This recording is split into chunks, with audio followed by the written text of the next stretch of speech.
guys, welcome back to my channel.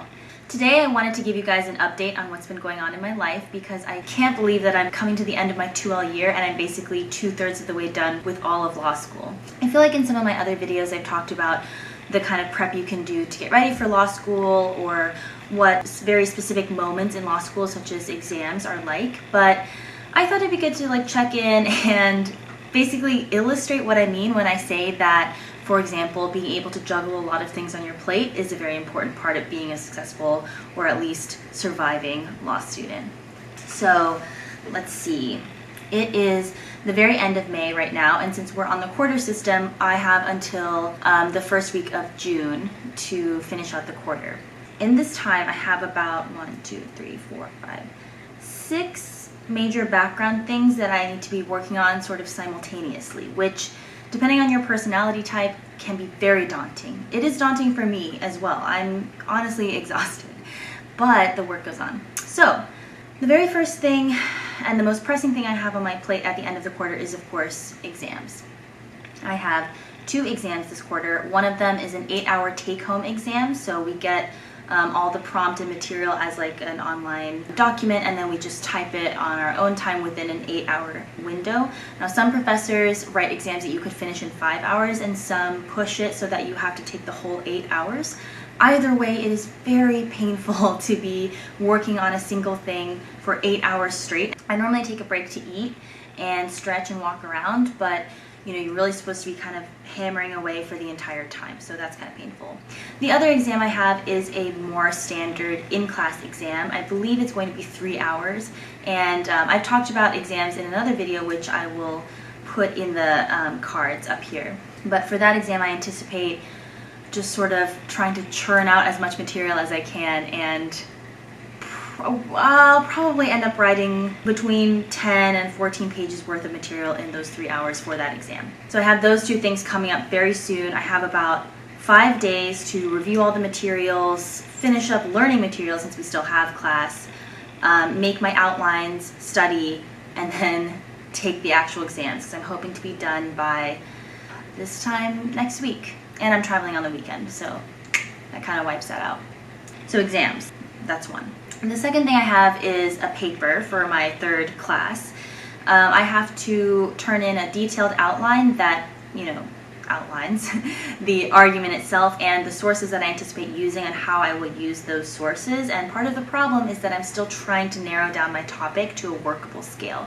So this week will involve a lot of combing through the sources that I've gathered. I've pulled together maybe 15 books that I'm going to use in the paper, but I haven't actually read through all the books yet because, who has time to read 15 books in a couple of weeks? But I do have to sort of cull that down and turn it into an outline that is detailed enough and that I won't be ashamed to turn into my professor at the end of next week. And the paper itself will be due at the end of the summer, so I do need to put in enough time right now to set myself up for success so that I'm not struggling over the summer. So paper is number 2. The third thing I have going on is my clinic work. So I'm an advanced clinic student this quarter. And I've talked about clinic in some of my other videos, but basically at Stanford we have full-time clinical work, which is amazing. When you're a full-time clinic student, that entire quarter you don't take classes, you just help out actual clients. And the clinic that I was in, which is the community law clinic, does a lot of direct service work for indigent clients in the East Palo Alto area. We help with things like housing and Social Security benefits and criminal record expungement and a lot of other things that are sort of related to that. So this quarter and this past quarter I was doing advanced work, which means that I would go in on a part-time basis. I still had roughly the same caseload as when I was a full-time student, which is actually pretty rough to deal with because it's not like I'm that much better at it 1 quarter in.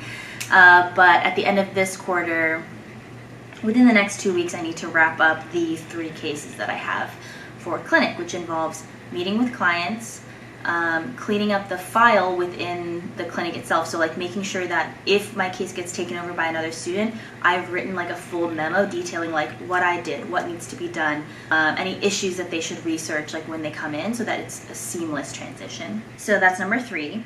The 4th thing I have going on is I need to move from our current apartment, which is on campus, to a different apartment in the city, because 2 days after finals end, so like a week and a half from now, I'm going to be starting my summer internship, which is just, I mean, I'm really excited.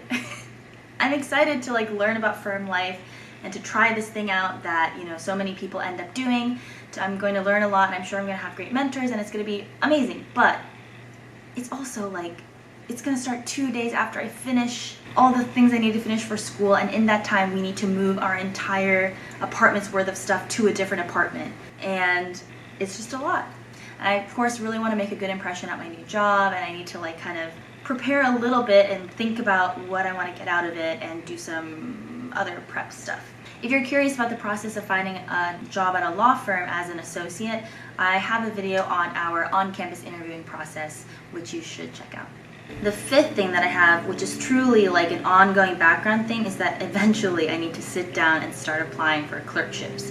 I mean, I've been working on and off on some of these materials, which involve like getting letters of recommendation and working on my writing sample and tuning up my resume and all of that.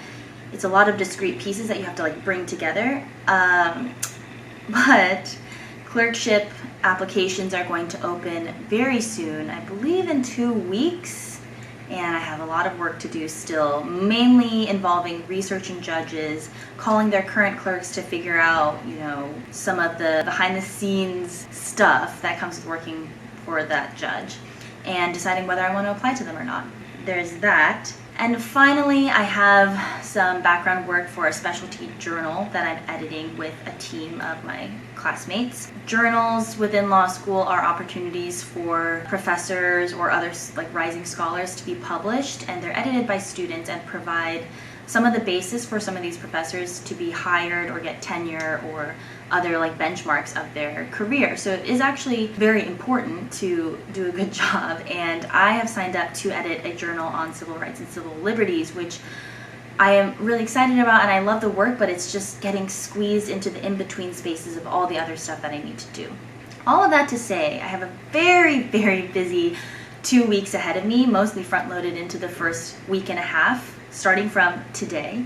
You know, I always try to keep the content on this channel super real, because I feel like you really have to know what you're walking into if you decide to go to law school and become a lawyer. I really have loved reading the comments from you guys, seeing, you know, how the advice that I've given in these other areas has helped you, but I also think it wouldn't be fair to just sort of vaguely gesture at what life is like as a law student, like, I get up at this time and I eat this for lunch. Like, that's a part of it, but the other part of it is this like mental load, which involves holding in your mind these 6 background things so that within a pretty short time span you are like constantly thinking about and juggling all of these things. I personally feel like my brain is like overheating at the end of this quarter, and I mean, law school does get easier after the first year in some senses, but in other senses your plate just keeps getting piled with stuff. And I think if you thrive in that environment, then law school is definitely for you. And if you struggle with that a lot, then you're gonna have to have a good support system in place, or like think about ways to deal with that, because that's an unavoidable part of the experience, in my experience. Again, this is like, I'm talking from my specific time at this specific school, so it might be different for other people, but yeah. Okay, I'm gonna stop talking about this and actually go and do some of it. But if you guys have any questions about the workload or any other aspect of law school, please hit me up in the comments. You know, having this channel and talking to you guys is such a welcome distraction from all the other stuff that I have going on, and I love doing it. Thank you again for watching. If you haven't hit subscribe yet, you can do so below. You can find me on Instagram at @forthetimebeing_. Yeah, keep me posted. Talk to you guys next time. Bye.